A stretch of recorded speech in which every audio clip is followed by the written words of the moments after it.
Doing a check? Sounds good. Thank you.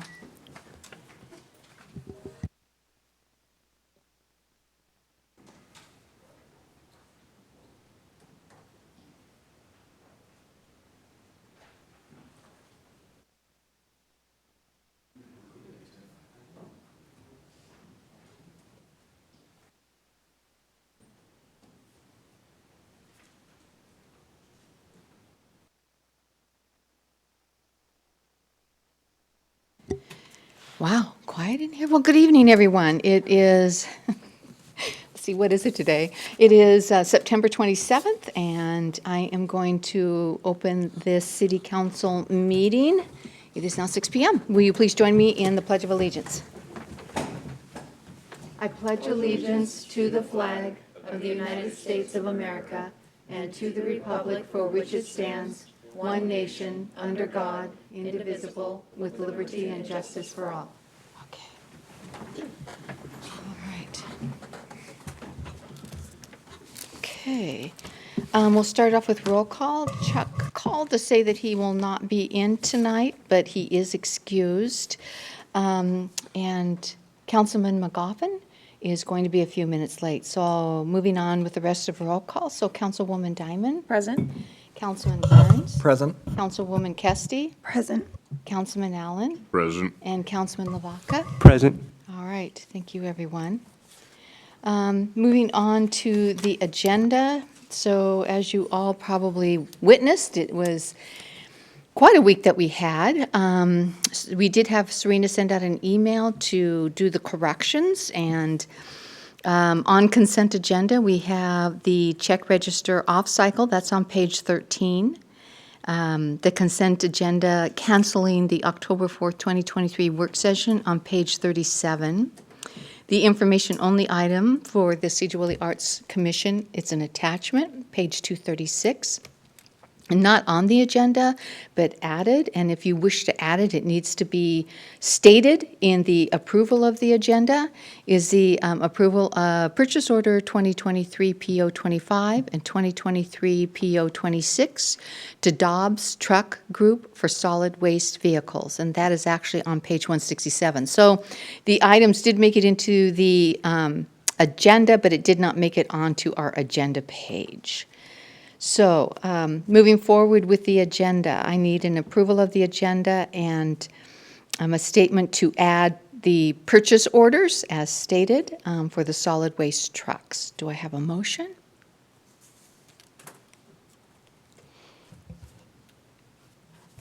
Madam Mayor, could you give me those numbers again so I could give you a motion? Oh, yes, certainly. They are purchase orders 2023 PO 25 and 2023 PO 26 for the Dobbs Truck Group solid waste vehicles.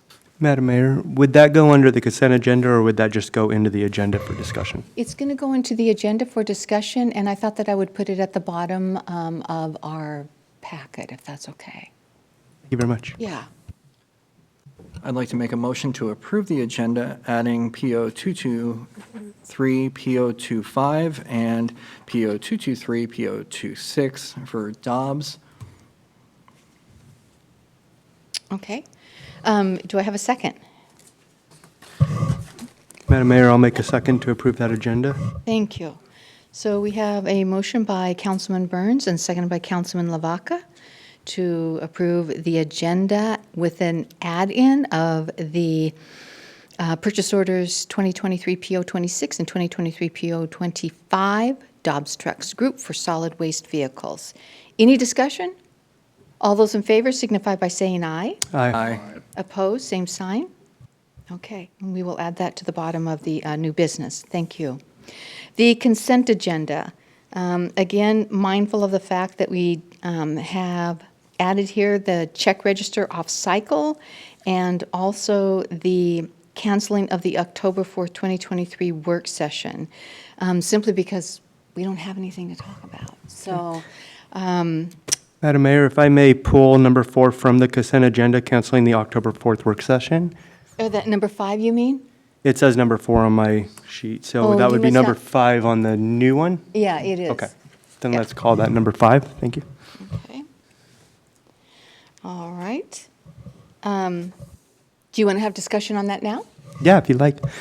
So the workshop sessions, to my understanding, is more of an opportunity for the council to get together and have kind of casual discussion in front of the public so that the public eye can see kind of how we dialogue with each other, how we communicate with each other, and some of the things that we feel concerned about or passionate about or things we want to add in or things from our committee meetings that we have discussion that we want to talk about during that time. So it's a casual workshop. Really, we don't take much of vote during those, and we're not supposed to, but it's gotten a bit structured. So if there's an opportunity of a free day to have a discussion with my fellow council members, I'm all in for it. So I would be for having that meeting. Just without an agenda, just for open discussion with the council members. Thanks. Any other comments or questions or concerns? Yeah, Madam Mayor, Mr. Lavaca, I really like it. But, 3 of us are going to be gone come January, so it might not be a bad idea to cancel it. You won't have Chuck, you won't have Brendan, you won't have myself. And maybe you can get more accomplished in a January meeting or something, if you want to think about that. Sure, I understand that, Councilman Owen. You still work for the city or were hired on for the city for your position for the remaining of your term. So having that open dialogue just to see what you feel or things like that, it's not making any decisions, we're not making any votes, we're not setting forth any agendas, we're just having discussion on maybe some of the things that happen in the committees or things that we'd like to see. Any other comments or Councilwoman Kesty? Mayor, if I could interject just for a moment. Sure. It is still a meeting under the definitions in state law, and so you do still have to post an agenda. What that looks like is up to council, but there does still have to be an agenda posted. So coming together and just freewheeling it is not acceptable. Maybe set forth an agenda just to discuss the committee topics. We have a lot going on in the committees and just kind of a rough overview of what we're talking about in the committees, how those are going. Would that be a good discussion topic? That would be up to council, but there does have to be an agenda posted. I actually don't think that would be a bad idea in the sense that we will be losing 3 council members come January, and so we would at least all kind of be on the same page as to know what the status of each committee might be working on come forward. Okay. Any other comments? I would agree as well to keep the meeting. I'd be open to keeping the meeting. I think that sticking to the committee current tasks might not be a bad idea so that we can fulfill the legal requirements Nikki brought up, if she believes that will work for it. Okay. So what I'm hearing from the council is that you would like to continue on with the meeting, which actually would be next Wednesday. And what you would like on the work session are the committee topics, a discussion of committee topics, correct? That would be great. Okay. All right, so I'm looking then for a motion to approve the consent agenda, pulling item number 5. It's actually number 5, whoever makes that call or that motion, and retaining the October 4th work session. So we will have the October 4th work session. Madam Mayor, I'll make a motion to move forward with the consent agenda, pulling item 5 for further discussion. All right. Do I have a second? Madam Mayor, I'll second. All right. So I have a motion by Councilman Lavaca, seconded by Councilwoman Diamond, for items 1 through 4, with 5 being pulled off the consent agenda. All those in favor signify by saying aye. Aye. All right. Opposed, same sign. All right, motion carries. Moving on to the city administrator report. Mr. Bush. Yes, thank you, Mayor Johnson. No report this evening. All right. Council member reports. I'll begin with you, Councilwoman Diamond. I just wanted to make note that, for information only, there is Strategic Planning Committee meeting minutes in it, and in it you will find that we do have planned, put in place beginning in January, the opportunity to have the finances and funding laid out for all council members and open to the public in meetings so that it will be lined out as to how everything is funded, how that money goes out, and how that's handled. And so I just wanted to bring that to light to anybody that hasn't read that aspect. Thank you. Councilman Burns? Nothing tonight, Madam Mayor. All right, thank you. Councilwoman Kesty? We had a Public Safety Committee meeting tonight, and on one of the topics for the fire levy lift, you can check out the city website and on our YouTube as well tomorrow. All right, thank you. Councilman Allen? Nothing tonight, Madam Mayor. All right, thank you. Councilman Lavaca? Thank you, Madam Mayor. I did have a message over to Charlie Bush. I was hoping for the council packets that we get. And so I believe we're going to discuss that a little bit further on. Is that correct? Or would that be at a different meeting? Yeah, we didn't add that to the agenda, so if you want to bring it up here. I would like to just make a statement to see if in time we can amend our municipal code or our handbook at least to make sure that the minutes, or not the minutes, the packets cannot be changed post close of business on Monday, and that they are retained with the control document rev and date of when they are changed. That way we don't get them on Friday and then have a Wednesday, a couple emails with different revisions, and we might not open the right revision, we might not getting the correct documents, but also so the public knows we get that information the same way the public does. It's on the website, and so it's sent to us on an email the same time it's posted on the website, so therefore the public gets it, and if they download it, they might not know that any changes have taken place, and they might be going off information that might not be relevant at that time. So that would be my hope, is that we can make those two things, make it a control document and make it so we cannot change that document past Monday close of business. Thank you. All right, so we will, I think actually maybe that would be great to go before a committee. And I am wondering, I'm trying to think which committee that might be best under. Probably the Finance Committee, Okay. just because we've got certain city clerk things that kind of fall under there, or strategic planning, one or the other. Okay, so let's do that. We'll bring that before that council committee. They can have that discussion, and how do you feel about that? I feel great, thanks. Okay. Easy fix, so thank you very much. Yeah, you are welcome. So I have a couple things to report. First, I had sent out an invitation to you all that had come actually from Judge Housen for community court.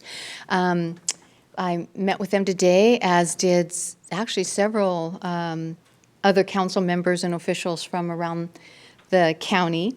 They talked about how community court is going. They had several success stories there, people who got up and talked about how community court has really changed their life. It was very, very good. And I'm just sorry that you all couldn't have been there. I think you would have fully appreciated it, especially given you do support the court here. So anyway, maybe next time that goes out, maybe think about, if you can, going to that meeting. Also, I did send out to you as well the invitation for the North Star joint meeting with the commissioners and the other city council members and mayors. That is on November 29th. It is a Wednesday. It's the fifth Wednesday of that month, so we do not have a council meeting. It's from 5 to 8. I don't have it in front of me, but I know it starts at 5. And there's a meal that's served with it, and it's really great conversation, and it's an opportunity to really connect with other community people who are, oh my gosh, those who are elected officials.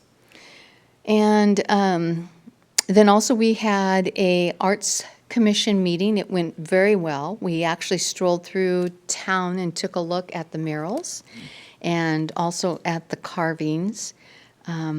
I did make them aware that Lago Rodeo has hired somebody to clean up and do the carving, so we're looking at the murals. But more than that, there is a newly formed arts community committee that has come together here in Sedro-Woolley, and we are going to be meeting with them and see if we can't put something together with them. So coming together, lots of energy there, and lots of good ideas. So that's all I have to report. Now we will move on to public comment. It is 6:14. I'll open up public comment. If you would like to come forth and make a comment, come on up. And be sure to give your name and address, and try to keep it to 3 minutes if you can.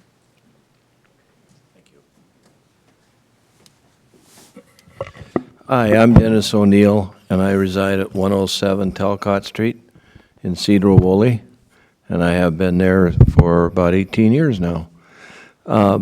Couple things, Council, is every year, it doesn't matter, you know, we all know that we approved the additional money for the police department, but I'm not really seeing it on traffic control or speeding in the morning. These kids are going to the high school, and sooner or later we're going to get an accident, and this message here is going to be on tape, and I'm glad of that, because it's, I've called a couple of times. I called 911 because these guys are out there in the morning, and they got to be doing 50, 60 miles an hour, and I have yet to see anybody pulled over. It starts about, about 7:20 in the morning, goes to 7:45, and then we get a repeat in the afternoon. And there's a lot of people here that are active watching this screen right now. It may not be in the newspaper, but they're certainly living it, and they're probably wondering where the money went that went to the police department that's not effective on the street, because they are speeding. I've lived there a long time. A lot of other people have. You're not too far from there, Mayor. On the same, you can hear them too, I'm sure. But it doesn't seem to be slowing down at all. In fact, I have yet to see even warning tickets or something to get the point across that that's not, going to school and coming back is not a good reason to be driving over the speed limit. And they're revving their tires up at night. I have to listen to that when they're coming out, and then they come out squealing out, and all the things we did, but we normally got warning tickets at least, and you get more than one, then you get a ticket. And I think it would be nice if you got some police officers out there and got a stop to it before somebody does get hurt, or somebody else is trying to make it to the hospital or something. And those kids, you know, it's just kids. They need to be reminded that it's not a speedway. Let me see what else. I had a couple other things. I'm concerned about the motel on Highway 20 that was closed. I'd like to see it get reopened. I'd like to see more involvement by the city, seeing how many people. I participate over here at Senior Center for lunch quite a bit, and boy, there's a lot of people living in their cars and all the rest of it, and they need that motel back opened up, and I can't. The timing, I think, was really poor. Let me know when I'm running out of time. It's fine. But I think when you're asking for more money now for the fire department, there might be a lot of people out there wondering where the money went for the police department, and if it's the same thing's going to happen. You know, I know that this is all screwed up in this legislature about trying to get more money for expenses, especially in an inflation period. And I'd sure like to see us go and work with our legislatures to get that 1% removed or something, so it can be a little bit more of an honest budget. You know, all the money doesn't go to the police department. All the money's not going to go to the fire department. It's just automatic that there's other expenses too, and it's not a dedicated fund. I understand how that works. But I think it'd be an awful nice thing to do is get the other cities to get on people like our representatives about, and I know every city is in the state's in the same boat. You'd think you'd get an action plan and get talking to people about raising that 1% out of there, because it honestly makes people dishonest, because you got to get it through, and the key word is police, the key word, another one is the fire department. And they don't get all that money, but it definitely, the city needs the money. There's no question. So I'd just like to see that happen if it could. And that motel, I'd like to see somebody get leading it on that. I really like what Burlington's been doing with the mayor over there in that small homes. These people are sleeping in their cars. We probably got half the people showing up for lunch over there to sleep in their cars at night. And it's getting cold. Thank you for your time. Appreciate it. All right, thank you. Anyone else for public comment? Anyone online? Okay. Seeing and hearing none, I will close public comment, and we will go right in, actually, to public hearing. I'm going to open the public hearing. This public hearing is going to be for the 2023 Budget Amendment Number 2. It's going to refer to Ordinance 2057-23, and this is a first read, so there will be no action. So I will move to Kelly, who will share about the ordinance. After she has completed, then I'm going to open it up to public comment. People can come forth and make any comments regarding this public hearing if they so choose. And then I'll turn it over to council for Q&A and comments. And after that, we will close the public hearing. Again, first read, no action. So, Kelly, I'll open it to you. Good evening. So in the packet here, we have the second amendment for the 2023 budget. The original 2023 budget was adopted in November of 2022. We did our first amendment in May, and this will be our second amendment. We have it scheduled for a second read for October 11th, the next regular council meeting. Included with this item, as the mayor noted, is the ordinance, the draft ordinance, which includes Appendix A, which is a summary of the beginning cash balance in these funds, the proposed revenue, and the proposed expenditures for each of our funds. Also included is a detailed listing of all of the items in the proposed amendment, as well as some notes on why some of the items have been changed. There's not a whole lot of significant changes on individual items, but if anybody has questions, I am open to answering any of those. All right. So first, I'm going to open it up to the public. If anybody would like to come forward and make comment regarding the 2023 Budget Amendment Number 2, you have the opportunity to do that now. Okay. And if there is anybody online who may want to make public comment regarding the 2023 Budget Amendment Number 2, you have the opportunity to do that now. So I am not seeing any kind of response or hearing a response, so I am going to turn this over to the council and give them opportunity to do any questions, Q&A, comments, whatever they feel they need to do. So, Councilman LeBlanc, I see you have your hand on the trigger. Thank you, Madam Mayor. Kelly, at the bottom of this page we're looking at right now on the screen, if we scroll down to the bottom of that, we see that the first column is the beginning, and then the second column is projected revenue, from what I understand, and then the third column is what our expenditures are currently or expected to be for the year of 2023. So our initial budget was at 25 million, and then the actual expenditures are at 41 million. Is that correct? The first column is the beginning cash balance. My apologies for you can't see the header, it says cash. So that's the cash beginning balance at the end of at the beginning of 2023. The middle column is our expected revenues for 2023, and the far right column is our expected expenditures. So we can add columns A and B together to come up with our expected cash for 2023, and column C is what our expenditures are going to be. So there's roughly, I want to say, $20 million left over. Is that correct? How am I reading that? Because 25 and 37 minus 41. Yes. Okay, so there's 20 million left over for the next year. $20 million cash balance spread across all of our funds. For 2024? Sorry. To maintain the city in perpetuity, but yes. Okay, and then what do we normally use in 2024? Is that 20 million going to cover for that balance? We're not presenting the 2024 budget today. We do have that on the docket at a later council meeting. but we would begin our 2024 budget with an estimate of, well, we have a 2024 budget right now, but we would amend our budget in 2024 to give you actual cash numbers of beginning cash for 2024. So we would have beginning cash 2024, estimated revenues and estimated expenditures for 2024. So are we running in a positive, or would we be running in 2024 in a negative? We haven't finished the final 2024 budget numbers yet. We're still working on those items. You can see here that expenditures are greater than revenues. We have a couple of funds, particularly the ARPA, the American Rescue Plan Act. You can see it's Fund 189 on this summary. There's about $3 million in that fund at the beginning of the year.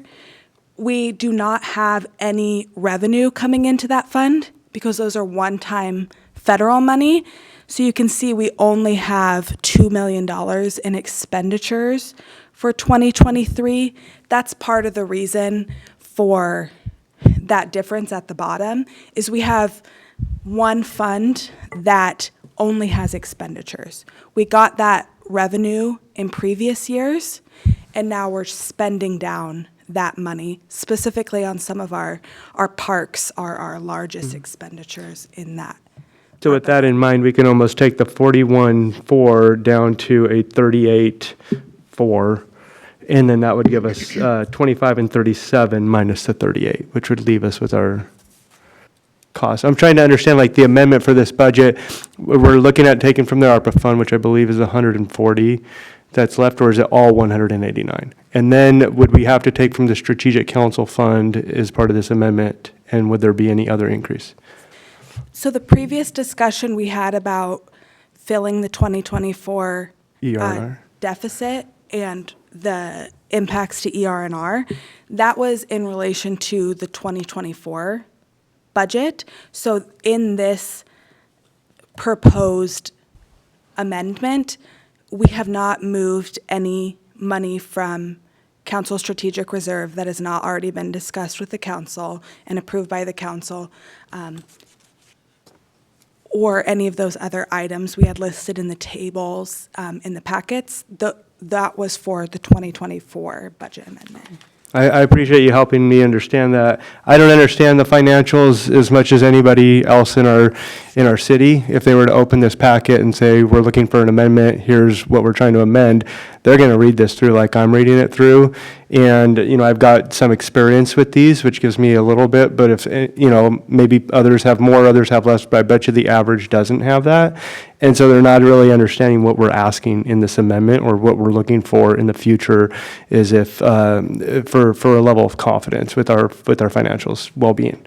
So I just want to make sure we're comfortable for the financial well-being and what is being asked for in the amendment, so that everybody kind of understands what that is. We do have a detailed listing of all of the amendments after this ordinance that lists every single change we propose and notes and reasons. Going down in the packet. So Bill, if you were to scroll down as you're doing, that's what I'm looking at. It's the same thing that everybody else is looking in the packet. So in there are some notes, and there's some numbers and some explanations, notes, items like that. But it can, I'm sure you could understand, you come from a background of financial, so reading through this might be easier. But for the layman's, person living in Sedro-Woolley, reading through this document and trying to understand what we're amending, what are we doing, I think that would be a little bit more difficult for them, or for me at least. Does that make sense? Okay. Do you have any questions, Kelly, Thank you. regarding that, or? Is there something else I don't- specific you want to see? On this one, if there's information on here that's unchanged, maybe on because you have to add all the information, I believe. But if there's information that's unchanged, maybe have that removed from a separate report, and then have the report as, this is what we're changing in this amendment. This information's unrelated or unchanged, so we're not going to include it and bog you down with an enormous amount of information that you might not understand. This is what was, this is what we're going to change, here's what we're putting forth to you, versus, because I don't understand with so much information exactly what I'm looking at, versus like, you know, this is what we're looking at, this is what we're changing.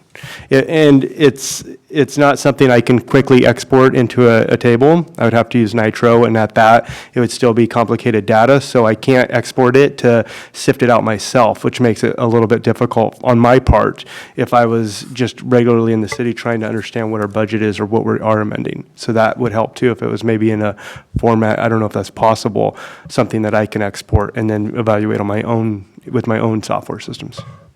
We are required in the budget amendment to have all the funds, so that when we go back and look to see that we've stayed within budget, that we're looking at one document. So that Appendix A that lists all the funds, we are required to have all of the expenditures for every single fund in that budget.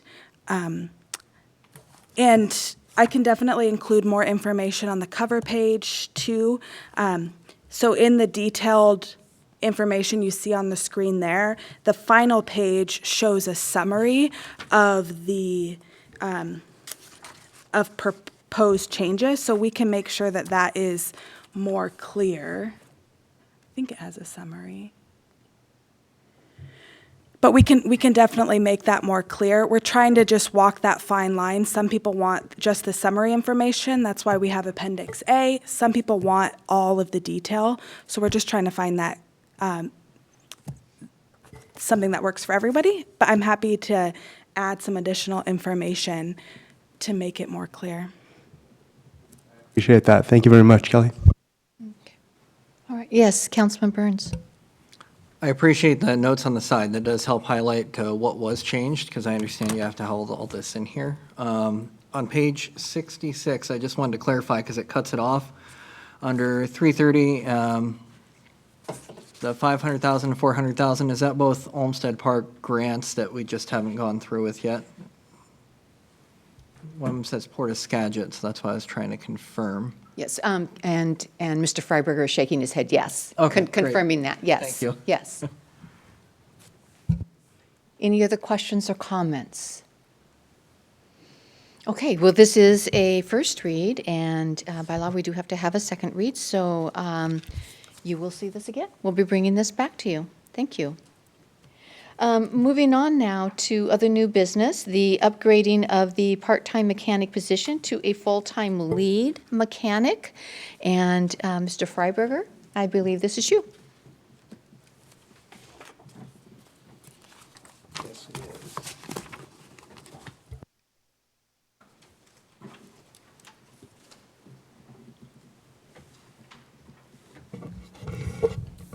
Okay, do you happen to have that memo? I ended up leaving it on my desk, I guess.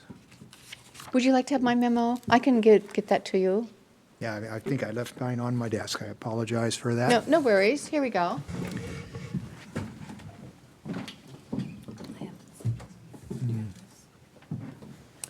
Thank you, Charlie.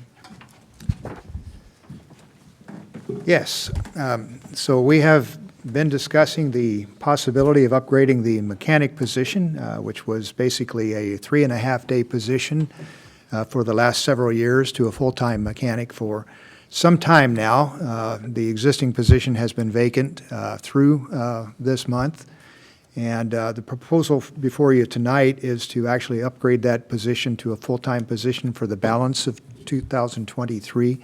It's going to be a little less than 3 months now by the time we get the hiring done. I discussed in the memorandum the analysis that we've done to determine if we can afford this position, and what we've concluded from the analysis is certainly for 2023, because we've been vacant in the position, we'll have a positive fund balance for 2023 for adding this position for 3 or less months. Going into 2024, of course, we do have the additional cost for the mechanic position. And my tables are a little small here, but I did in the budget impacts attachments to this go through the scenarios for one operator or two operators. That's another thing that we've discussed that there's a need for. For one operator, there is a basically for 2023, we would actually still be $25,000 under budget. For 2024, the additional cost is $70,000. We've looked carefully within the various operating budgets to see if we can make that up. We've had discussions about will we save money by having the full-time mechanic, and how would that be related? And in my review of the budget, I looked at the each division or department's existing expenditures through September of this year to see what they're spending on vehicle maintenance and what we might be able to save by doing that in-house. So for instance, we're sending everything out to Reds or whoever can do that type of work. If we do it ourselves, we'll have a shop rate that's considerably less than the ones we're paying in the field. And I've made some assumptions. They're stated in the analysis that essentially we wouldn't recapture all of the dollars that we see in the expenditures to date, at least half as parts. And then there's some items that we don't have or not likely to have the expertise to do with some of our more complicated machines. And so I've made an allowance and determined a certain amount that we can actually cut from the operating budgets, and it's for the lines that are vehicle repairs and maintenance, to allow us to pick up the dollars, the rest of that $70,000 difference. That's discussed in some detail, but I'm comfortable and confident that we can, without a budget impact, add the full-time mechanic position for 2024 and going forward. And that's what we're recommending to you tonight. Now, I've also looked at in the memo the other option of having a second, more just a shop mechanic type person to support this operation. And key to that function would be bringing police and fire under the cover of the maintenance that we do in-house. Presently, they have, between the two budgets, somewhere in the neighborhood of $75,000, $80,000 a year that they budget for equipment maintenance. That does include tires, things that we would still be doing outside, and parts and things like that. And in the fire's case, they spend somewhere in the neighborhood of $20,000 a year on inspections by certified emergency vehicle technicians. It's our intention to actually make sure that we have that capacity in-house with or without hiring the second mechanic, so that we can at least capture some part of that in-house rather than sending it out. And that'll be more convenient for the fire department than what they're currently having to do, which is schedule an out-of-state person to come in at a certain time to do it. We'd be able to do it, in our slack times at the shop. The analysis shows that we would have to come up with an additional $97,000, I believe is the figure, to support having the second full-time mechanic in the 2024 budget. And that's after looking carefully at both police and fire's operating budget for maintaining equipment and seeing what we might be able to skinny out of those to make that happen. So it's a lot to ask of the current expense fund, since those are both current expense. We're not recommending to go ahead with that at this time. That's something that I think needs to be looked at further. I know there's been some pressure, particularly on police, with substantial increases in the cost of their vehicle maintenance. I think a lot of that can be explained by the fact that we've expanded that fleet by about 10 vehicles in the last decade or so, and actually are looking possibly at bringing a couple of more on eventually. And I don't know that the budget supports it yet, but that's been discussed as well. Just having that much of a larger fleet makes it very difficult to keep those maintenance costs down to what they've been budgeting for years. And in fact, the budget amendment includes an increase of their line item from 25,000 to 42 or 43, I believe it is, to recognize what's already happening. So it's really important to continue that discussion and try to find a way of doing that if it's all possible, because we're actually spending the money anyway. It's just, dribbling in over the course of time. We think there's going to be some economies of scale. I haven't been able to take advantage of them beyond what I've already described, but I can say, and I've discussed this in the memo, that we're kind of rare in not having full-time mechanics, of at least two, for a fleet the size that we have. We have a substantial investment in vehicles, and to be dependent on the outside shops and stuff, their scheduling and stuff is a bit problematic in my mind. But again, it's a big number to come up with, and that's something that Kelly and Charlie and I and the chiefs will be looking at in detail as we approach the end of the year. And when you see the 2024 budget recommendations, we'll have come up with whatever conclusion we can on that. So for tonight, we are asking your authorization to advertise for the full-time mechanic position, basically looking at no budget impact on that for 2023. And for 2024, of course, we'll address that when we bring that back to you. But we're seeing that we can cover that with our existing budget for 2024 and going forward as well. And if you have any questions, I'd be glad to try to address them. All right, are there any questions? Mr. Allen? Yeah, Mark, obviously you haven't been having any luck hiring a half-time position person. This is my personal thing. I think I thought I was reading up there, if we replace two or go two full times, it's going to be about $250,000 a year with bennies and all that, right? Yeah, I actually have that number on one of the, 240,000 or something like yeah, that. yeah, that's about right. That's a big leap from a half-time position that hasn't been filled for almost the whole year to two full-time positions. I think to get a quality mechanic, we're going to have to offer a full-time position, but I think going two at this time is a little bit, for me, over the top. So anyway, thank you. Yeah, and we're certainly not recommending that tonight. We're just looking to fill the one position. And we know, we've discussed in the past what's the possibility with one mechanic of taking on a part or all of the police and fire demand, and we just don't see it being possible. We have too much equipment in Public Works. And in the memo we're going to be talking about in a few minutes about Dobbs Trucking and the two trucks we're going to buy, the challenges we're facing with inflation on equipment is just staggering. I mean, it just is. And there's more stuff coming. A lot of it's related to climate activism, to be honest with you. Is it a good idea? Yeah, it probably is. But, the truth of the matter is we have to be able to afford this stuff too. And some of the emissions standards that have been already foisted on us, and then things that we understand are coming that are going to increase the cost of diesel equipment another 20 or 30%. It's difficult to even, make these analyses and come up with something that I can credibly bring to you. But nonetheless, that's what we've had to do.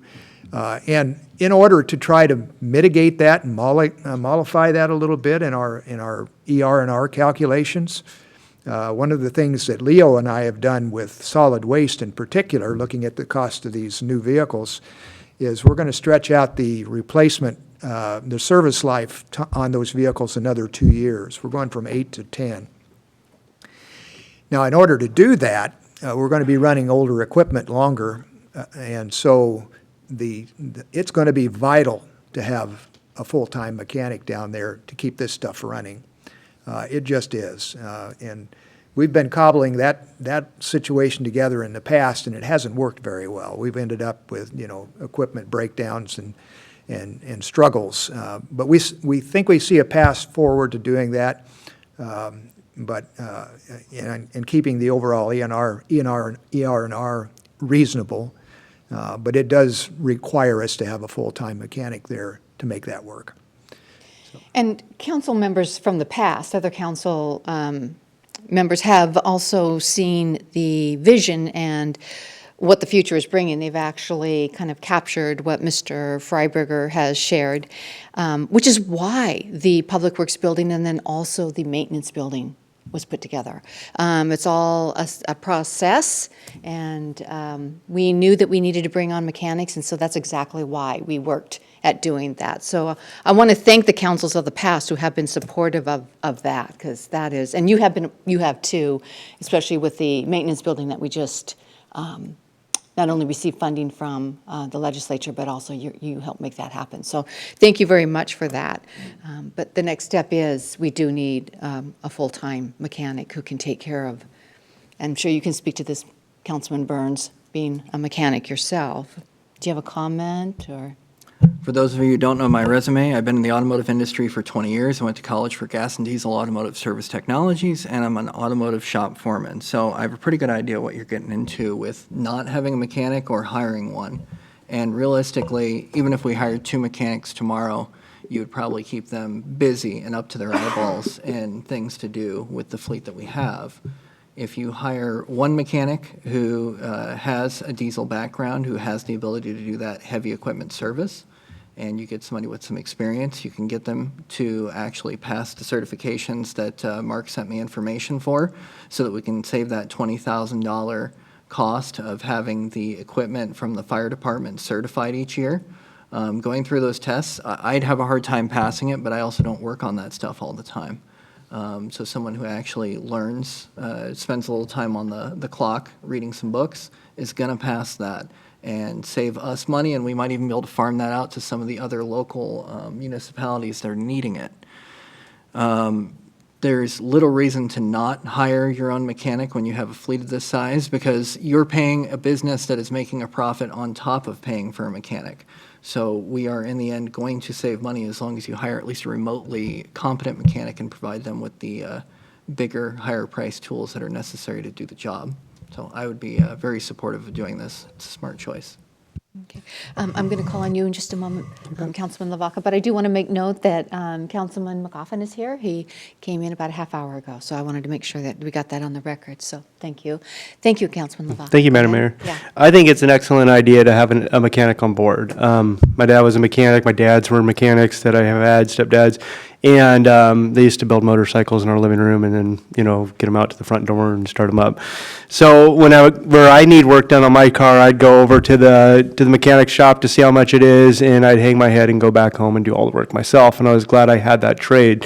And so being able to do that work in-house is going to save us an incredible amount of money, and especially at the idea that we can farm it out and maybe even in time financially sound, build up a mechanic staff that can handle other municipalities, kind of like we do at the fire department in certain areas, which is amazing. That's an awesome opportunity I wouldn't want to pass up.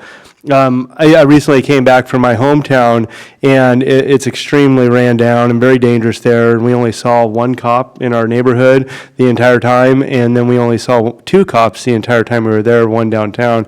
And so having those cop cars on hand and making sure that the streets are patrolled and making sure our cars are up to SPAR is very important. So I'd be much engaged in seeing this turn into that full-time mechanic.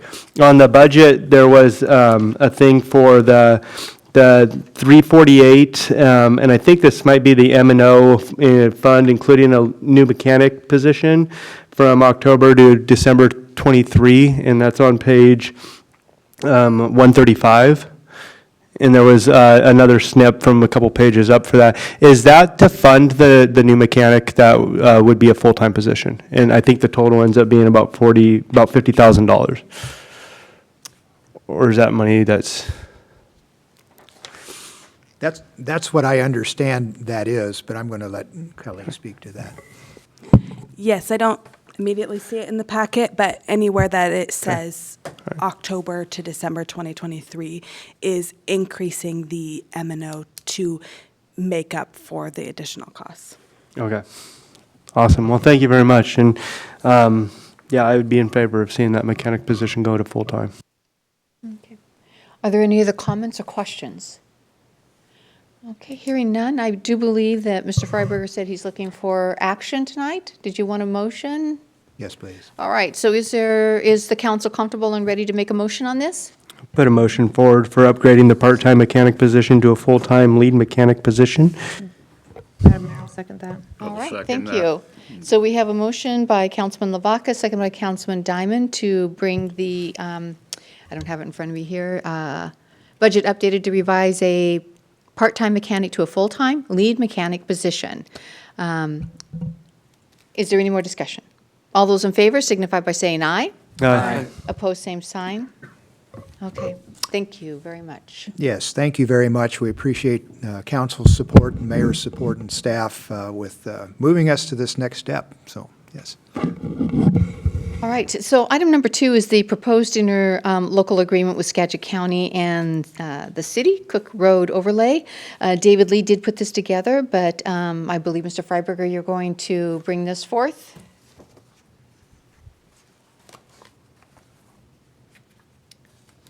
Yes.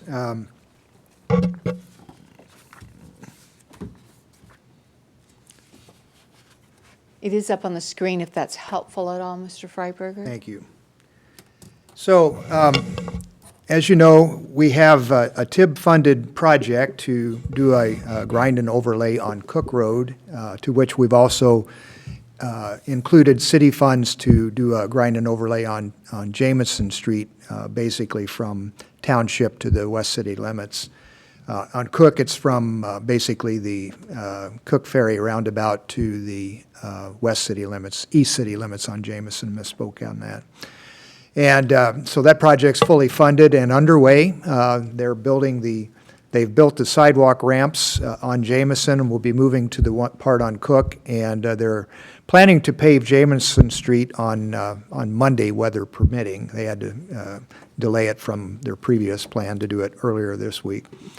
So the Skagit County has approached us and asked if we would consider adding another 650 feet roughly of overlay from the city limits to the west to, among other things, encompass the area where they built in cooperation with the city, the new pedestrian crossing at Janicki Fields. So we've looked at that. It took a little bit of hair pulling on David's part because of some back and forth between the attorneys, but they've successfully negotiated an interlocal agreement, which Nikki has been involved in, to provide for 100% reimbursement for the city to add that pavement in as a part of our project. David has negotiated the price for this with SRV, the contractor. We've made the schedule adjustments to make this all work, and it looks like a good beneficial thing for both the county and the city. Included in the $73,830 estimate that's in the ILA is 15% of the construction cost for the city's cost to administer this, to do the additional work to put these agreements together, and to do the construction inspection, plus the testing services that are needed for that. So other than David's time in getting all this together, it's just a good thing, and we're recommending that council authorize the approval of this interlocal agreement. And one of the things, another item that's in the budget amendment that Kelly has put together are the dollars for that project to be added to the previous budget for the project itself, the main project. And I'll be taking to her, after your approval, addition for this additional $73,000, which will likely end up in the one you see the next time you come back. So we would ask for your action on that tonight. We're in the midst of building that project, and so we need to move ahead with alacrity on that. So we would request your authorization of Mayor Johnson to execute the attached interlocal agreement between Skagit County and the city of Sedro-Woolley, as stated in the packet there for you. Is there any questions or discussion on this? Is the council ready to move forward with a motion?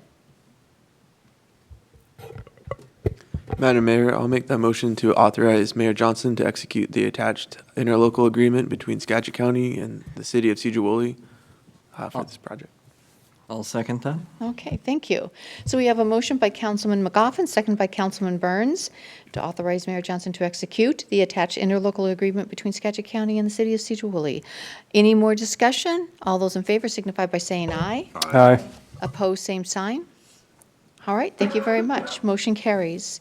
Thank you. Item number 3 is Council Committee Terms, Resolution 113123. This is a first read, and this has to do with a request by Councilwoman Diamond. She wanted us to she brought forth on September 13, 2023 at the council meeting, a request to consider a motion, a resolution, to change up the governance handbook, to revise the city council committee terms from 1 year to 2.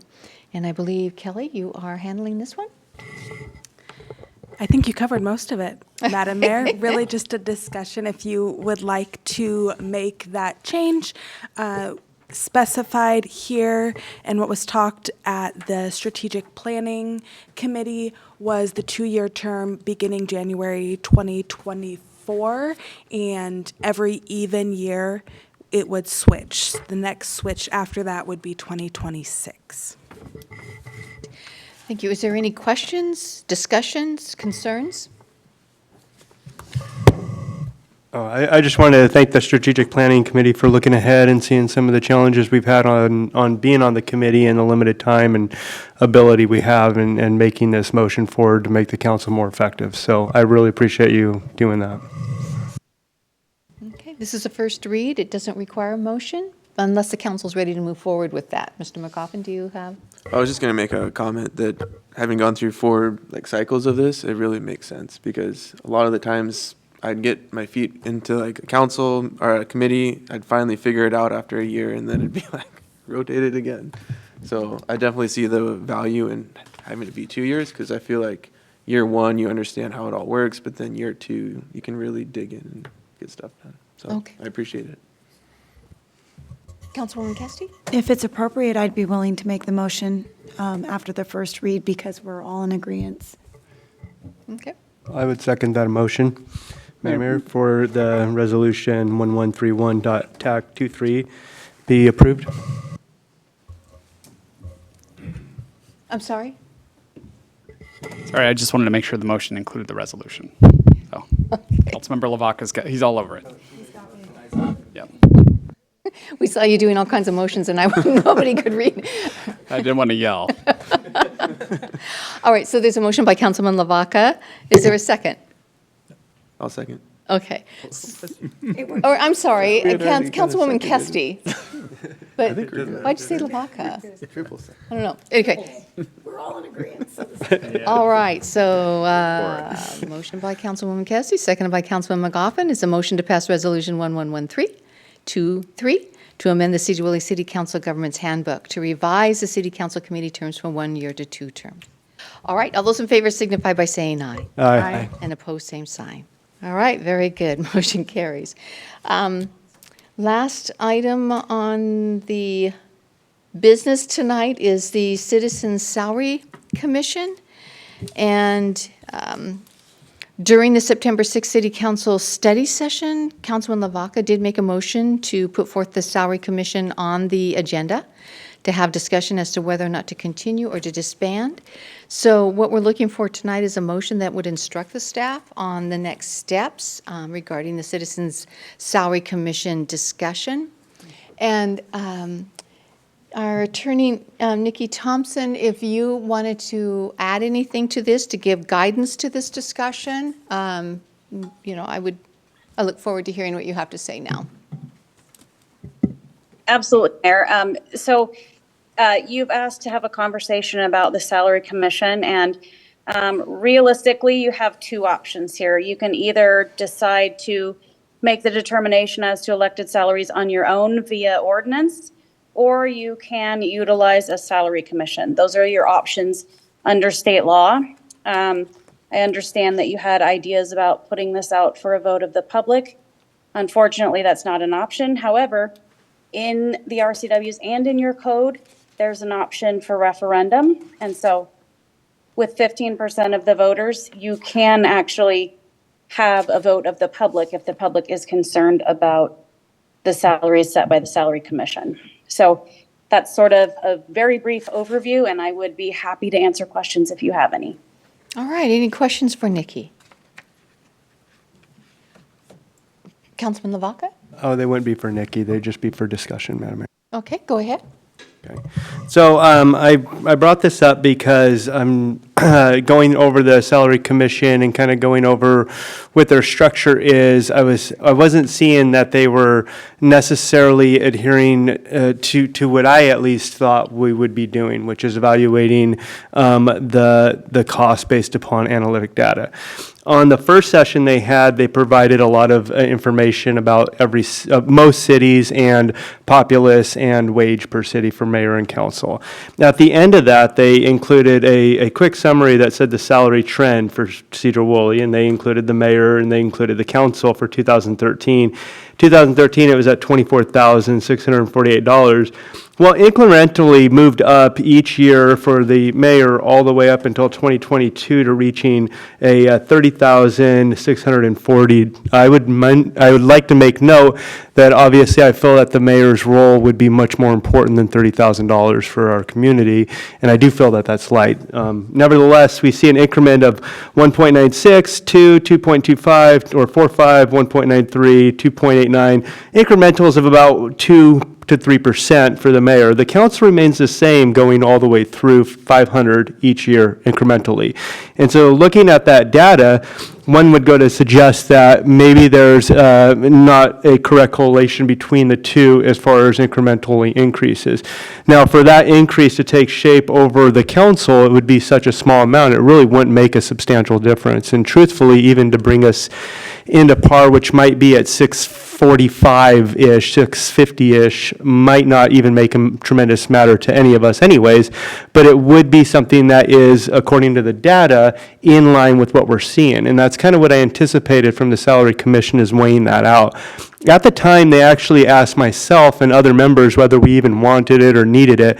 Their ultimate decision was based upon the way that we spent our money.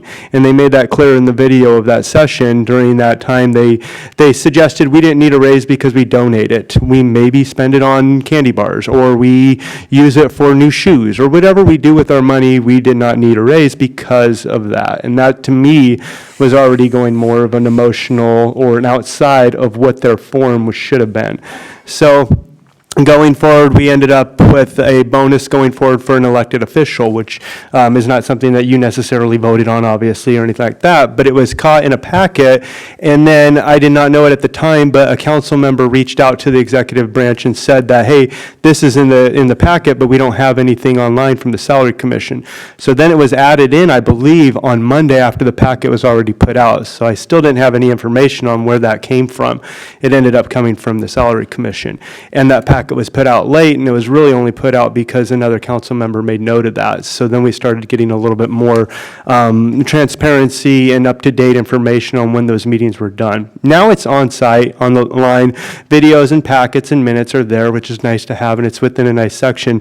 So it's present, but their latest desire was to see the city of Burlington's mayor's, the way that he got his wage understood, or that position came to be for that financial wage. However, there was no mention of any other city personnel, such as city council or anybody else. So it seems like they are on track to just benefiting the mayor, which isn't nothing towards you, but just their mindset seems to be directed towards a specific goal, and they're not evaluating the data at hand. Ultimately, if they gave 10%, which was slightly more than 10% increase for the mayor as an annual bonus, that would have gone to all elected officials, which would have been about $600 to each of us. Not saying that I want that or that I should have had that, but that wasn't discussed in their meeting, as what should have been based upon the map that's going forth. So I'm just looking at it from a basis of logic, and I'm not looking at it from a basis of how people emotionally feel about different things or different people or what's going on. The first information packet they put out didn't have Burlington's in there. Ultimately, the data points I would be looking at is not only population and the salary of the people involved, but also the revenue stream taken in by that city, and then divide that by the populace. And that would give me the data I would need to see what each council and mayor gets on roughly all of those cities and see if we're within par or if we need to go up or down. And so adding that revenue stream would be important. Burlington obviously takes in much more revenue with the retail business, although they have less of a population. So with all that in mind, I was just curious on how effective this salary commission is. And that's why I brought it before the council to see if it's something we want to continue in. Thank you. Okay, any other thoughts or comments? Councilwoman Kesty? Well, with his thoughts and how he's laying it out, could there be more regulations around how they're making their decisions? Or can we, readdress that some of them don't live in city limits? I know that meant a lot to me, that if you are deciding on what's going, I'd like you to be a taxpayer who's actually here doing that.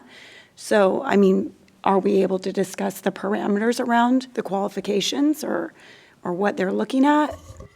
You're able to update the code. So definitely in terms of where they live, there's requirements in there right now. I think it's, and you were looking at it earlier. She's got it right now. Right now, in our municipal code, it says 3 members of such commission shall constitute a quorum. Oh, excuse me. I might be reading the wrong part. It's here somewhere, but 3 live in city, within the city, and the others are business owners. And I haven't looked up all the details recently, but I believe our current commission meet those standards, They or do. at the time of their appointment. And they still do. I would definitely want to see that as be a citizen. A business owner could be limited, and then they might have an interest in their business succeeding or certain things. So I would want to see citizens within our community who pay taxes decide the wages of the people of whom they elect.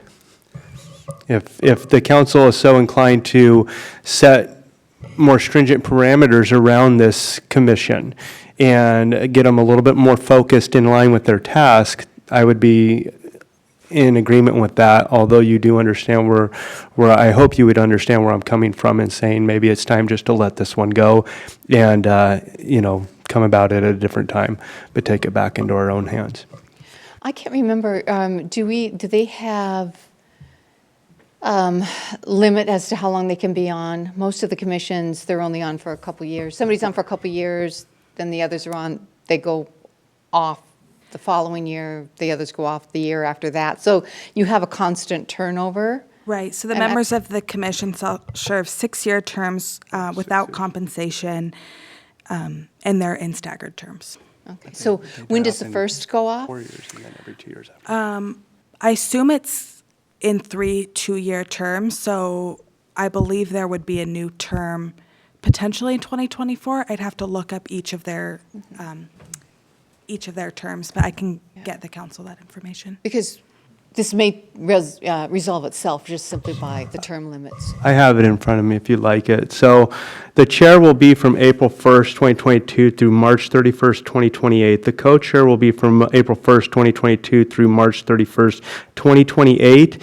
The second or the third person would be up until 2027, the third person up until 2027, and the fourth person until 2026, all in March 31st.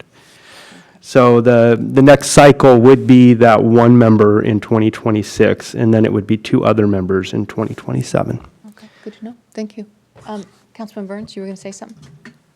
I definitely don't want this power back. I'd prefer that we kept a salary commission if those are the 2 options we have. I have no problem with putting more parameters on it if that's what would make the rest of the council more comfortable. I'd be open to tying the 2 together percentage-wise or requiring that everyone be a citizen of the community. That makes perfect sense to me, if that's something that you'd like to do. But I definitely don't want the council to have control of our pay directly. I liked seeing it go to a commission, and I'd prefer keeping it that way. Any other thoughts? Yes, Councilman McGoffin.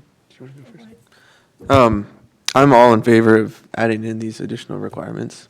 I think it should be more based on analytical data than calling council members and asking if we want it or not.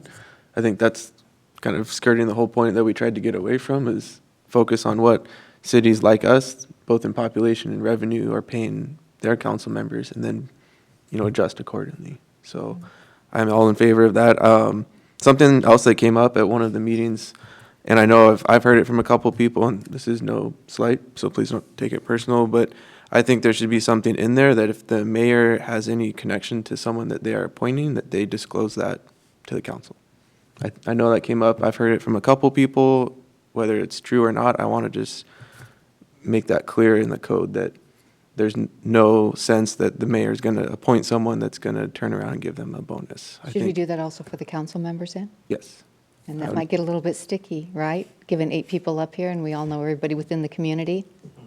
That's going to be a challenge. Okay, but. I mean, but it's just a I hear you. suggestion. I know it's a good Because suggestion. it's something I've heard from I hear multiple you. people. And I think it's something that, it could look bad too. If we appoint someone and they give us a big bonus, and then someone can say, oh, well, your businesses work together. And so it's just an idea. Councilman Diamond. I was just going to agree with the Councilmember Lavaca as well as McGoffin here in that I don't believe that this should be coming back to council to determine salary. I do think that we do need, I am in favor of keeping the commission under additional parameters. I was one of the council members that received a phone call, and I found it a little off-putting. I was caught off guard in receiving that phone call, and I found it to be unprofessional in the circumstances that surrounded it. And I don't wish to be put in that position. It should be put in analytical data and justified as such. These are taxpayers' dollars, and it needs to be able to be justified and not justified based on feeling or the fact that I might choose to donate it or do what I would personally do with it. And so for those reasons, I just fully believe that we should have a council, but I do think that it needs to have parameters based in fact on data. So if I could jump real quick here. There isn't going to be an issue with changing the code to increase the requirements for membership on the commission. However, putting in place parameters that tell the commission how to make the decision, I think is problematic and is contrary to RCW 3521-015. That RCW says that, as long as the salary commissions are established pursuant to that code, they make the decisions. So I think if the council is putting in place the rules that they follow when analyzing an appropriate salary, then council is potentially running afoul of this particular RCW. It's almost as though we're moving back to the council making the decision. So I would have some concerns about putting in place parameters that tell the commission how they're supposed to determine the salaries. You certainly can put in place additional rules for who can and can't be on the commission, though. So to clarify, it's inappropriate to say that they shouldn't call council members to ask them how they feel or what they want? Because I fully believe that's inappropriate. So I wouldn't put that in an ordinance. You can certainly express your opinion to the commission that feels uncomfortable. I do know that is actually a fairly common practice. I've seen multiple commissions do like survey monkeys, asking a bunch of different questions of council members about, how they feel about their salaries, because the whole idea there is that you also want to encourage people to seek office that are varied and diverse, and a part of it may, for some, be the compensation, right? That it may be of value to somebody that needs that extra bump, and that's relevant to a salary commission. So it is fairly common for a salary commission to seek the input of the electeds that they are tasked with determining salaries for. But certainly if that is not something that is within your comfort zone, you can absolutely tell them that. I'm not sure that I would place it in code. I would suggest, in that they didn't actually, I didn't see them evaluate any of our actual motions or what we put past, such as there was an idea to bring in a salary review individual to determine the job titles and salaries of everybody that we have on staff. The council saw that number at 98 or something like that, 98,000, and we were like, no, we can't do that. Would you get in the other numbers? The envelopes weren't open. We said, no, push it back. So the council unanimously decided that wasn't right and sent that back, and what came back was something at 28,000. So we saved about $60,000 on that. That did not go before the committee or the commission at all, as far as like labors that were done or areas that maybe we've cost the city as a council or we've deducted from the city. So I would almost go back to my suggestion of dissolving the commission. As you could see through the data that they themselves provided, the council has not received a raise in 10 years that we have, and it's said to be 10 years even prior to that, of 20 years, that the council has not received an increase. I'm not saying that we're going to go right back and vote in an increase or work to get an increase. It's the last thing on my mind, but when I see a commission, I anticipate to see factual data in play. And if I don't see that, then I don't see the use of it, and that's why I bring it back before the council. So if we are not responsible enough as elected bodies to hold that position or power, then that can be a challenge in itself. If we wanted to at the time to push that out to the commission, that was awesome. That was something I voted for and I was all in favor of. Let's put that before the commission and put that out from us. But if we're seeing that they're not handling it possibly the same way we would handle it, I feel that we would be looking at that data, we would be presenting that to the public, then that would be the case. Now, that might not even be this council, that might be 5 councils down the way, and it might be 30 years before an increase goes in, which is fine. These aren't huge salaries. This total salary the city pays for the management of the city is about $75,000. Part-time mayor and 7 elected officials at $42,000 and $35,000 for the mayor. That is a small amount. How much is a part-time mechanic? How much is a full-time mechanic? How much is a receptionist? Right? So the city is getting quite a deal, and it's not something we're fighting for an increase in salary. We're just looking for actual data. I don't know. Okay, Councilman Allen. Okay, I'm sorry, Madam Mayor. I think this is a lot, we're making much ado out of nothing right now. We're flogging this needlessly. We've spent as much time on this one item as we have on 2/3 of the agenda, when I first came on, everybody gets tired of the old history. We didn't even know we got paid, half the people, and I think it was $50 a month or something. That was a few months ago. But I don't know. I just, we can keep flogging this. Maybe if somebody can get with the Citizen Salary Commission and give them more defined things of what we would like, what you're saying, different data and comparisons, that would be helpful, but, let's get on with life, okay?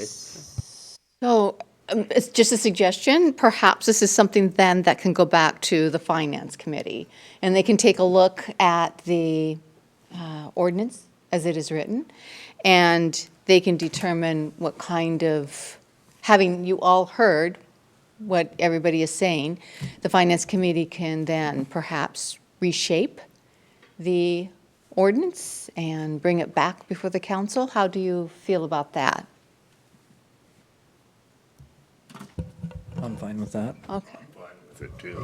I think we'll still be limited on what Nikki had said. There's very little we can actually do to engage that. We can, at least they would maybe hear this meeting and understand with logic my concern, if anything. If anybody else has any concerns, then they would maybe take that approach going forward if they were to be stay enacted. So I don't think we can do anything much different besides their location, setting parameters on their actual person. Thanks. Okay, because, so yes, go ahead, Councilman McGoffin. Thank you, Madam Mayor. I was just going to ask Nikki, is there, before we send this to the Finance Committee to work on it and spend time, is there a potential middle ground, like hearing our intent and knowing the letter of the law? Is there somewhere in between that we can work in?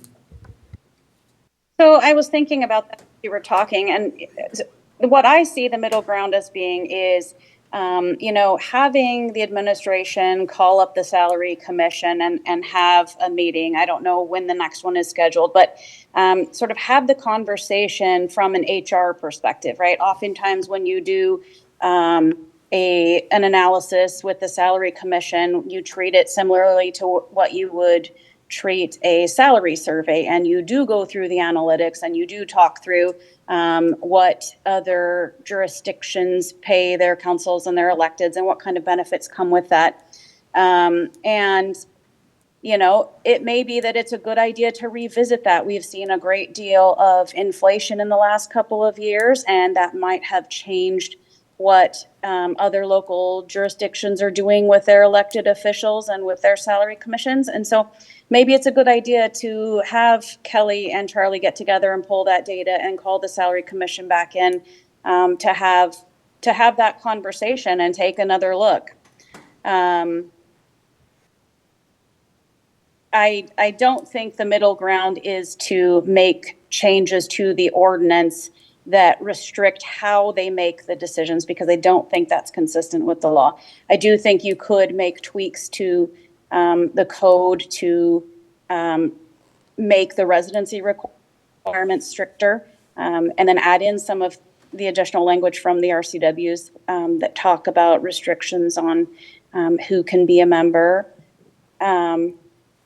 But I think that might be your middle ground, is making a minor code change, bringing them back in and talking about inflation and the things that have happened in the last couple of years and what other jurisdictions are doing, and see what they think about that. Okay, so what are your thoughts regarding the advice that Nikki just shared? Are you comfortable with having Charlie and Kelly have a meeting with the Citizens Salary Commission and speak to those items that Nikki just shared? Because we really do the staff needs instruction from all of you as to how to move forward here, so.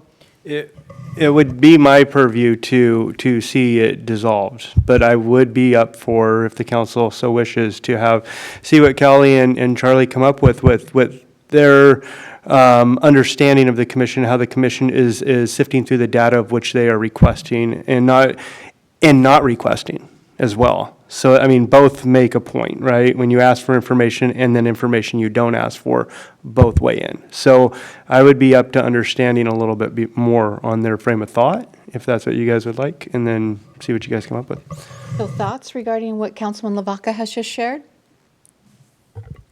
Madam Mayor, if I may. Yes, go ahead. I'd like to also see both of you guys take a look at it and give this another chance before we look at dissolving it. Okay. I'd like to try to make these changes. I don't know if those changes need to go back to the Finance Committee to look at, or if we can just make it. No, it sounds like it would go straight back to administration. Okay. And then we would then bring it Kelly back. and Charlie would have that conversation, and they would bring that information back to you. And based upon that, then we can make decisions as to how you want to move forward. Is that a good plan? Yeah. I'm good with that. Madam Mayor, I'm good with that. I would like to know what the schedule is for the Salary Commission moving forward. The next meeting will be in March of 2024. Okay.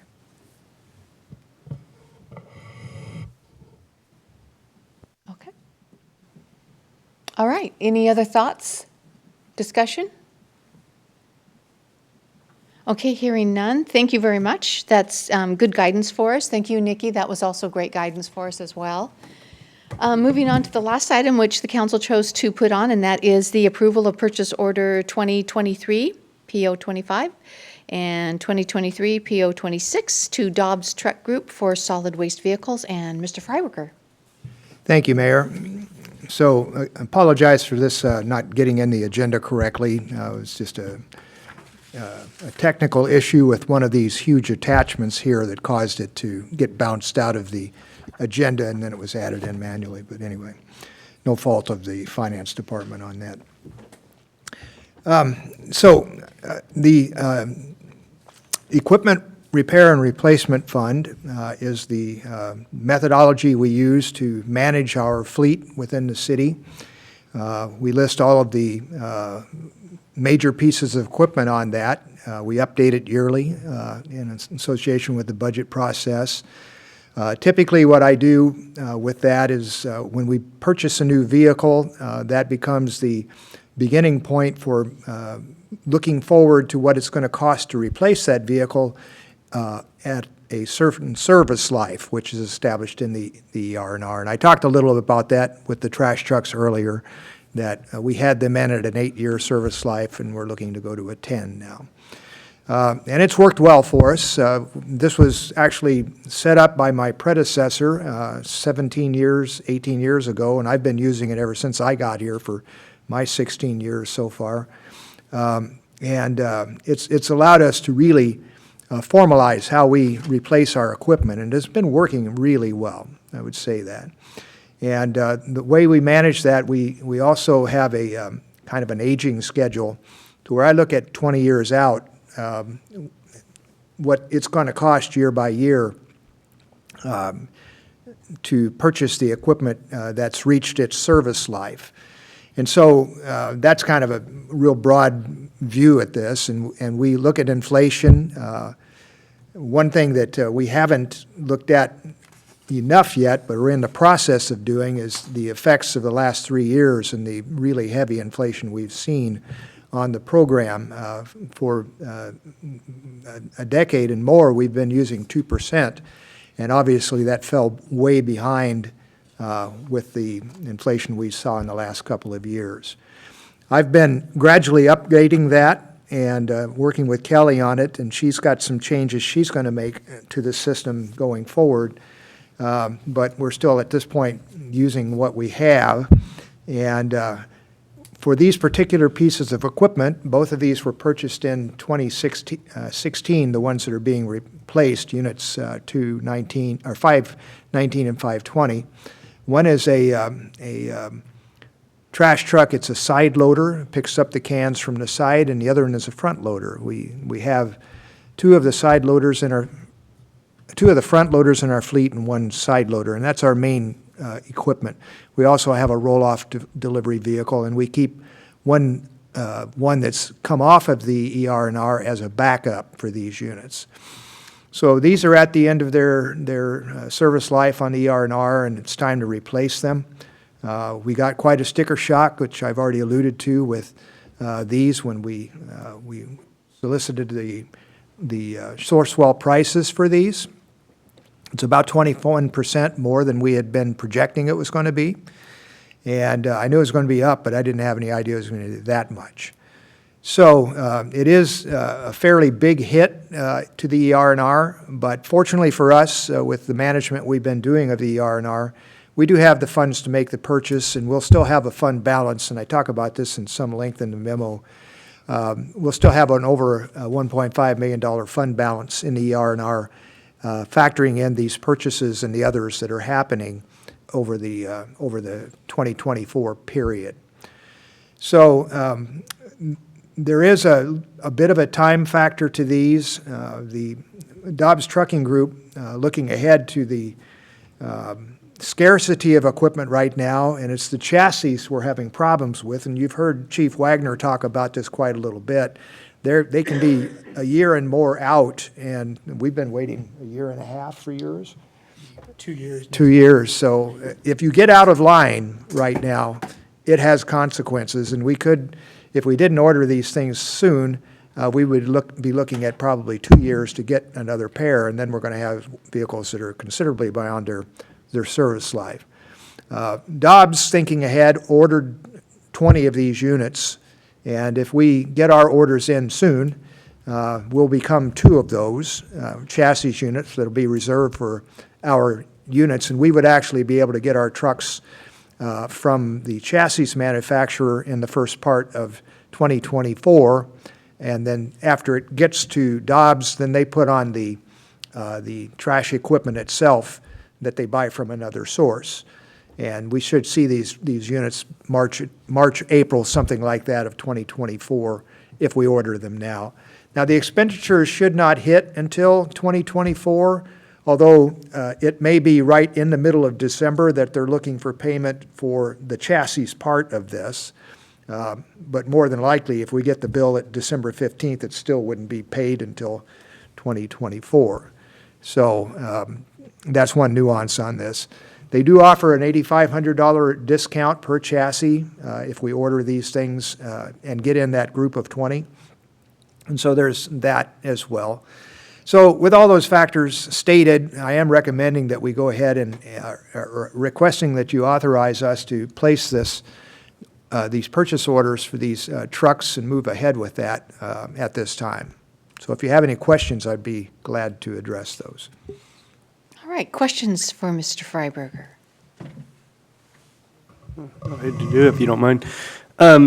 So Mark, this is from the ER&R fund. It's already been, when you guys first purchased the vehicles, money set aside every year, every month for this vehicle. So basically, you guys have the money for this vehicle, for these vehicles that you've been saving up fiscally this whole time.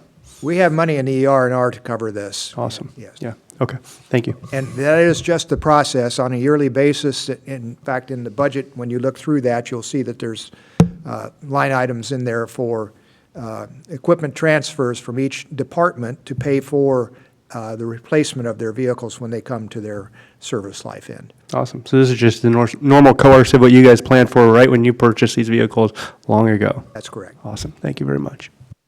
Thank you. Councilman Burns?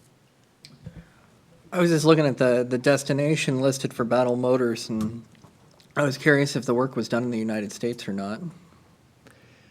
So there's a delivery point in Canada for the chassis, as I understand it. To be honest with you, I am not certain where those are made. I had that question too. The Labrie equipment is made in the United States. I do know that. Yeah. Okay. It says Labrie, Mexico for shipping destination, so that's what made me ask the question. Yeah. 'Cause well, that's weird because it says prepared for, but then it talks about the company being somewhere else too. So that might just be their starting point when they opened. Yeah, it's hard to tell. I mean, this stuff is made all over the Western continents here, United States and Canada, kind of goes back and forth. All right, yes, Councilman McGoffin. Thank you for all this information. I had a kind of general question. This isn't my specialty field, so sorry for the ignorance on it. This price increase seems like it's across the board, but are we seeing the longevity of the vehicles go up or down compared to what we've purchased before? Like, if we have to start bumping from 8 to 10 years, are these vehicles better quality at all, or are we going to have to figure that out? Yeah, it's an interesting question. Equipment is getting more complicated. That's the way I would say it, and Councilmember Burns can probably speak to this. I don't know that that's necessarily making it more durable. The electronics, these things are incredibly sensitive machines. That's the reason we've been working towards getting the covered storage for these units, and it does seem that they're taking a playbook from Microsoft, and all of this stuff is becoming obsolete quicker and quicker. So I'm comfortable with 10 years, but much beyond that, I would have my doubts that you're going to be able to get the parts and stuff that it's going to take. You're probably experiencing that in what you've done as well. Okay. Councilman Burns? Looking at the items that they're planning on putting in this, Allison transmission, Cummins engine. I mean, if I was going to build the perfect truck, that's what I'd be putting into it. The electronics are the part that are probably going to cost us in the long run, and that's going to be where it gets difficult. If this company stops manufacturing one of the 30 computers that's probably in it, then we're going to end up having to find somebody who can rebuild one, repair a circuit, and then it gets really complex. You're shipping things around, trying to figure out how to reprogram it. That's what will kill the life expectancy of it. Because realistically, you can have hydraulic hoses made, you can get cylinders rebuilt, motors replaced. But that's what will make this obsolete in 10 or 20 years, most likely not the engine or transmission, just not wanting to go any further. Okay, thank you.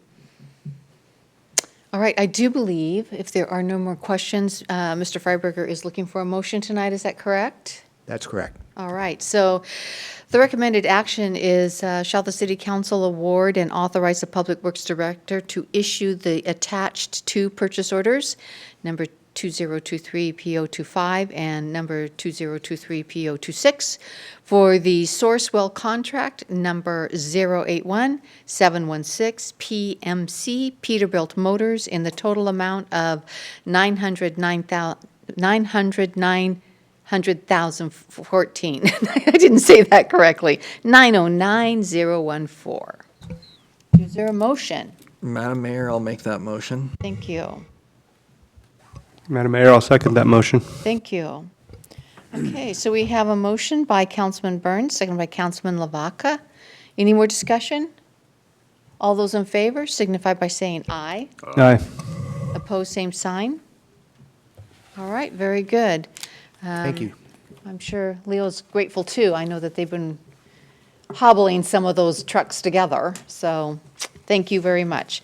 All right, that is the last item on our agenda. It is 7:34, and if there is no opposition, I will adjourn this meeting. Thank you, everyone. Have a good night.